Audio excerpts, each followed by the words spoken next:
All right, guys. So we spoke about this topic over on Hypnocast, our daily live stream every day at 9 p.m. Eastern Standard Time. And we spoke about how YouTuber Nerdrotic apparently got his press pass revoked from San Diego Comic-Con. Now, the reason why this is an interesting story, and again, I wanted to make a dedicated video on this so more people could see it, but the reason why this is interesting is because, quite frankly, there was press passes that were revoked from C2E2, from that Star Wars girl, Ethan Van Sciver, and a bunch of other people that would be considered, against the status quo kind of YouTubers. It's interesting how C2E2 revoked those press passes this year, and now Nerdrotic, who has been to San Diego Comic-Con multiple times with a press pass, after passing 1 million subscribers, all of a sudden gets his pass revoked. Strange things are afoot at the Circle K.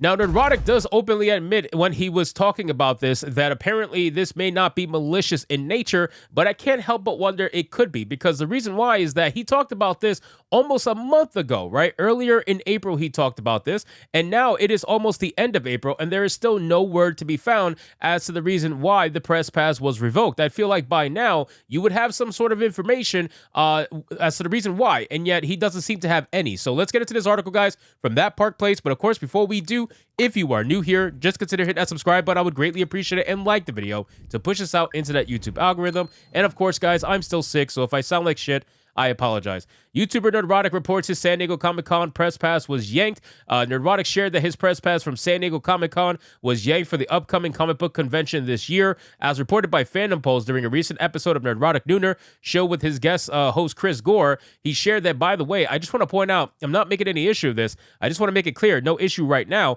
but my press pass got pulled. But it just might be because I filled out something wrong. So it might be my fault. Just want to say, but it got yanked. Now, there's obviously a joke about Nerdrotic being a boomer, right? Like the Nerdrotic boomer thing has been around forever, but I just don't feel like that might be the case here, right? Like I appreciate that he's openly admitting that, hey, maybe I messed up, but I feel like if you messed up, you would have known by now, right? Like it's almost a month past the initial issue, and we're getting to the deadline here. I feel like you would know whether or not you actually were at fault or not, and I just don't know if that's the case anymore.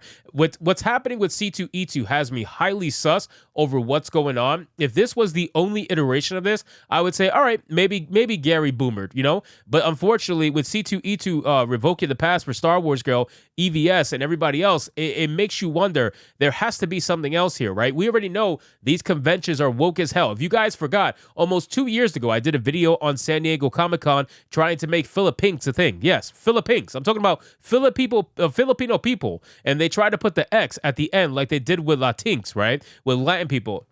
They tried to make Philippines a thing, and they got roasted for it. I mean, absolutely crucified for it, that they never did it again. So again, I really understand that these conventions are super woke conventions. They're always going to be that way. And as things heat up, right? And don't forget, guys, we're in election year. As small as that might be to the comic book scene, it's not. You guys got to understand that the overall impact of what an election year has on many different avenues is huge. Not just on actual politics, but in actual entertainment as well. It's huge. There's going to be a lot of things happening simply because it's politically right to do so at the time, and it doesn't matter which side it's on, but you're going to see a lot of leftist nonsense happening, I promise you. It says, when asked by Gore for clarification that the press pass was for San Diego Comic-Con, he responded, yep, trying to fix it. We're trying to fix it. Gore went on to detail that WonderCon, which is operated by the same company that puts on San Diego Comic-Con, rejected 3 panels that he submitted for the show. He explained, I submitted 3 panels to WonderCon, which were rejected, including one that just has to do with sort of innocuous,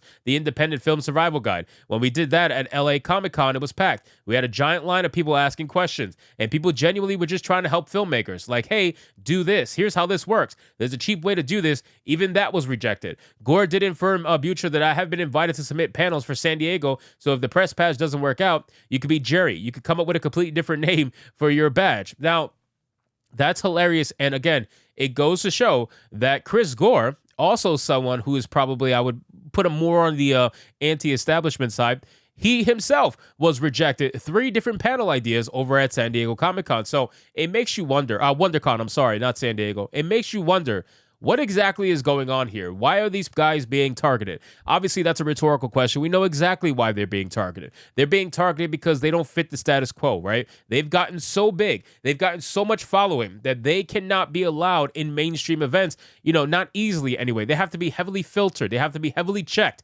They're going to be constantly, crucially checked when it comes to these events because they cannot have their voice out there very easily for people to consume. It's bad enough that Gary is a massive YouTuber. It's bad enough that Chris Gore is a big YouTuber. It's bad enough they have that much of a following and that much of an influence. Now to put them on the stage of San Diego Comic-Con, it's not going to fit a lot of agendas that certain people have.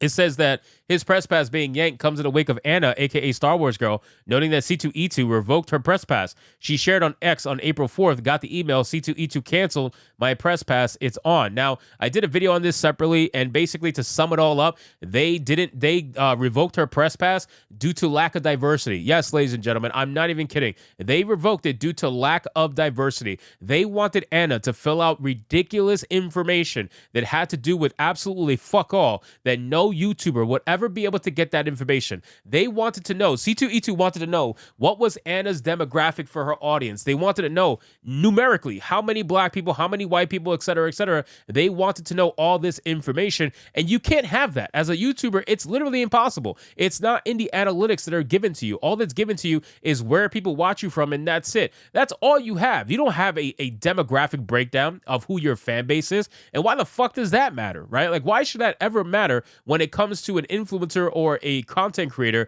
that is trying to do something at an event? That shouldn't mean anything. The racial demographic of the fan base that watches them should mean absolutely nothing. But unfortunately for C2E2, it seems like it's the most important thing to them.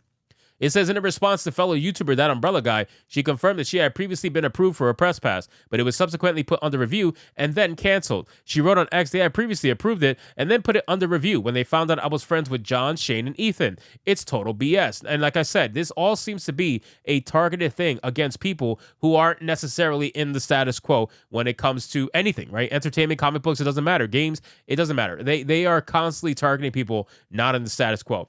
It says Butcher reacted to Star Wars Girl press pass being revoked during a Q&A live stream session, stating that that's fucked up. I don't think anybody should get banned from a Comic-Con. I don't think if anybody wants to go, they should go. I don't know what's behind it, but it's fucked up. They should be allowed to go to a con. And then, but the thing is, at least we actually got an answer. As much of a messed up answer it is, at least we actually got one when it came to Star Wars Girl, right? It was stupid. It had to do with lack of diversity, but at least we got an answer. When it comes to San Diego Comic-Con and Nerdrotic, we don't have an answer. It's been almost a month now. We still have no answers. So it goes to show that there are things happening behind the scenes, absolutely, when it comes to these comic book conventions or just cons in general.